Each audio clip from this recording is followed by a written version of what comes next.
Apple last week introduced its own polishing cloth, along with the new 14-inch and 16-inch MacBook Pro and AirPods 3. While shipping estimates for Apple's cloth have already slipped to 2022, some lucky consumers have already been able to get their hands on the new product, and now we have the first photos of it.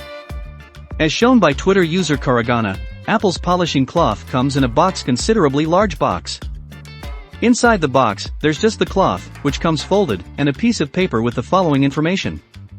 Safe for use on all Apple displays and surfaces. For infrequent cleaning of hard-to-remove smudges on nano-textured glass, a 70% isopropyl alcohol (IPA) solution may be used. Apple doesn't specify exactly what fabric its cloth is made of, as the company only says that it has a soft, non-abrasive material.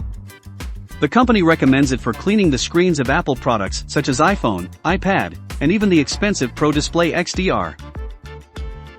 Apple's new polishing cloth costs $19 and, as we recently reported, it is almost sold out.